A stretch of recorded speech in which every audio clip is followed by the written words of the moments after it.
The king of a great land died and left his queen to take care of their only child.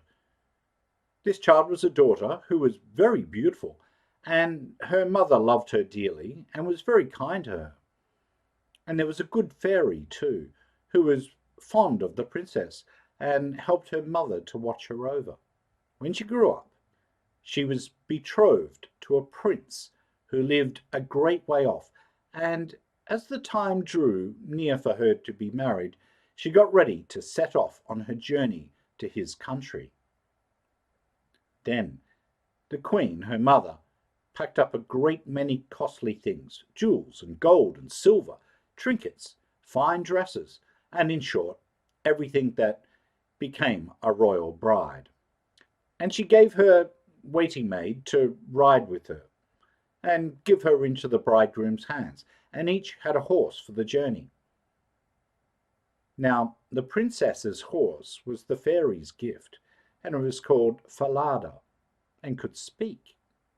When the time came for them to set out, the fairy went into her bedchamber and took a little knife and cut off a lock of her hair and gave it to the princess and said, "Take care of it, dear child, for it is a charm that may be of use to you on the road." Then they all took a sorrowful leave of the princess, and she put the lock of hair into her bosom, got upon her horse, and set off on her journey to her bridegroom's kingdom. One day, as they were riding along by a brook, the princess began to feel very thirsty, and she said to her maid, "Pray, get down and fetch me some water in my golden cup out of yonder brook, for I want to drink." "Nay," said the maid, "if you are thirsty, get off yourself, and stoop down by the water and drink. I shall not be your waiting maid any longer." Then she was so thirsty that she got down and knelt over the little brook and drank. For she was frightened and dared not bring out her golden cup, and she wept and said, "Alas, what will become of me?" And the lock of hair answered and said, "Alas, alas, if your mother knew, sadly, sadly would she rue it." But the princess was very gentle and meek, so she said nothing to her maid's ill behaviour, but got upon her horse again. Then all rode farther on their journey, till the day grew so warm and the sun so scorching, that the bride began to feel very thirsty again. And at last, when they came to a river, she forgot her maid's rude speech and said, "Pray get down and fetch me some water to drink in my golden cup." But the maid answered her, and even spoke more haughtily than before, "Drink if you will, but I shall not be your waiting maid." Then the princess was so thirsty that she got off her horse, and lay down, and held her head over the running stream, and cried and said, "What will become of me?" And the lock of hair answered her again, "Alas, alas, if your mother knew it, sadly, sadly would she rue it." And as she leaned down to drink, the lock of hair fell from her bosom and floated away with the water. Now she was so frightened that she did not see it, but her maid saw it, and was very glad, for she knew the charm, and she saw that the poor bride would be in her power now that she had lost the hair. So when the bride had done drinking and would have got upon Falada again, the maid said, "I shall ride upon Falada, and you may have my horse instead." So she was forced to give up her horse, and soon afterwards to take off her royal clothes and put on her maid's shabby ones. At last, as they drew near the end of their journey, this treacherous servant threatened to kill her mistress if she ever told anyone what had happened. But Falada saw it all and marked it well. the waiting maid got upon Falada, and the real bride rode upon the other horse, and they went on in this way till at last they came to the royal court. There was great joy at their coming, and the prince flew to meet them and lifted the maid from her horse, thinking she was the one who was to be his wife, and she was led upstairs to the royal chamber. But the true princess was told to stay in the court below. Now the old king happened just then to have nothing else to do, so he amused himself by sitting at his kitchen window, looking at what was going on, and he saw her in the courtyard.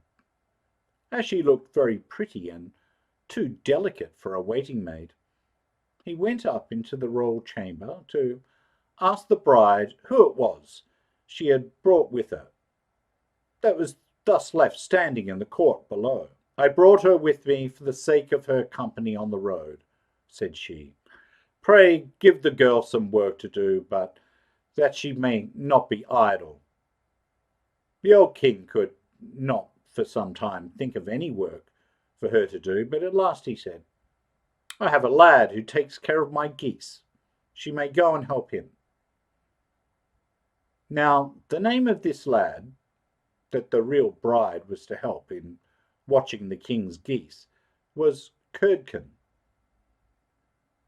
But the false bride said to the prince, Dear husband, pray do me one piece of kindness.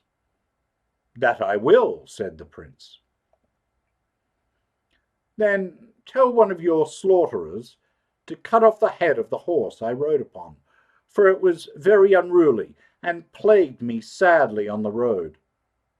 But the truth was, she was very much afraid lest Falada should some day or other speak and tell all she had done to the princess. Carried her point, and the faithful Falada was killed. But when the true princess heard of it, she wept and begged the man to nail up Falada's head against a large dark gate of the city, through which she had to pass every morning and evening, that there she might still see him sometimes. Then the slaughterer said he would do as she wished, and cut off the head, and nailed it up under the dark gate. Early the next morning, as she and Curdken went out through the gate, she said sorrowfully, Falada, Falada, there you hang. And the head answered, Bride, bride, there you go. Alas, alas, if thy mother knew it, sadly, sadly would she rue it. Then they went out of the city and drove the geese on. And when she came to the meadow, she sat down upon a bank there and let down her waving locks of hair, which were all of pure silver. And when Curdken saw it glitter in the sun, he ran up and would have pulled some of the locks out, but she cried, Breezes blow, let Curdken's hat go. Blow, breezes, blow, let him after it go. O'er hills, dales, and rocks, away billet whirled, till the silvery locks are all combed and curled. Then came a wind, so strong that it blew off Curdken's hat, and away it flew over the hills, and he was forced to turn and run after it, till by the time he came back, she had done combing and curling her hair, and had put it up again safe. Then he was very angry and sulky, and would not speak to her at all, but they watched the geese until it grew dark in the evening, and then drove them homewards. The next morning, as they were all going through the dark gate, the poor girl looked up at Falada's head and cried, Falada, Falada, there you hang. And the head answered, Bride, bride, there you go.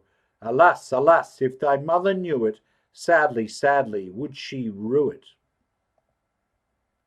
Then she drove on the geese, and sat down again in the meadow, and began to comb out her hair as before. And Curdken ran up to her, and wanted to take hold of it, but she cried out quickly, "Blow, breezes, blow, let Curdken's hat go.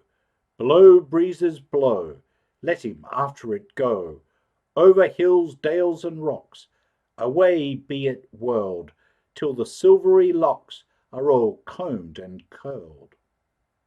Then the wind came and blew away his hat, and off it flew a great way, over the hills and far away, so that he had to run after it.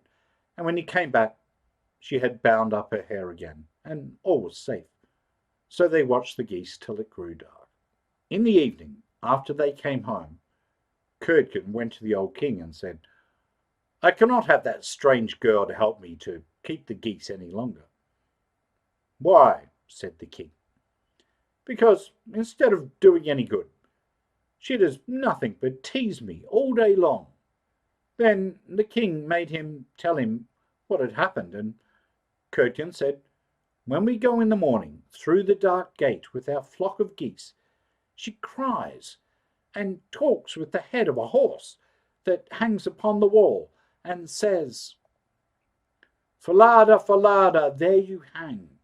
And the head answers, 'Bride, bride, there you go. Alas, alas, if thy mother knew it, sadly, sadly would she rue it.'" And Curdken went on telling the king what had happened upon the meadow where the geese fed, how his hat was blown away, and how he was forced to run after it and leave his flock of geese to themselves. But the old king told the boy to go out again the next day, and when morning came, he placed himself behind the dark gate and heard how she spoke to Falada, and how Falada answered. Then he went into the field and hid himself in a bush by the meadow's side, and he soon saw with his own eyes how they drove the flock of geese, and how, after a little time, she let down her hair that glittered in the sun, and then he heard her say, "Blow, breezes, blow, let Curdken's hat go. Blow, breezes, blow, let him after it go. Over hills, dales, and rocks, away be it whirled, till the silvery locks are all combed and curled." And soon came a gale of wind and carried away Curdken's hat, and away went Curdken after it, while the girl went on combing and curling her hair. All this the old king saw, so he went home without being seen, and when the little goose girl came back in the evening, he called her aside and asked her why she did so. But she burst into tears and said that "I must not tell you or any man, or I shall lose my life." But the old king begged so hard that she had no peace till she had told him all the tale, from beginning to end, word for word. And it was very lucky for her that she did so, for when she had done, the king ordered royal clothes to be put upon her, and gazed on her with wonder, she was so beautiful. Then he called his son and told him that he had only a false bride, for that she was merely a waiting maid, while the true bride stood by. And the young king rejoiced when he saw her beauty, and heard how meek and patient she had been. And without saying anything to the false bride, the king ordered a great feast to be got ready for all his court. The bridegroom sat at the top, with the false princess on one side, and the true one on the other. But nobody knew her again, for her beauty was quite dazzling to their eyes, and she did not seem at all like the little goose girl, now that she had her brilliant dress on. When they had eaten and drank, and were very merry, the old king said he would tell them a tale. So he began, and told all the story of the princess, as if it was one that he had once heard, and he asked the true waiting maid what she thought ought to be done to anyone who would behave thus. "Nothing better," said this false bride, "than that she should be thrown into a cask. stuck round with sharp nails, and that 2 white horses should be put to it, and should drag it from street to street till she was dead. You are she, said the old king, and as you have judged yourself, so shall it be done to you. And the young king was then married to his true wife, and they reigned over the kingdom in peace and happiness all their lives. And the good fairy came to see them and restored the faithful Falada to life again. The end.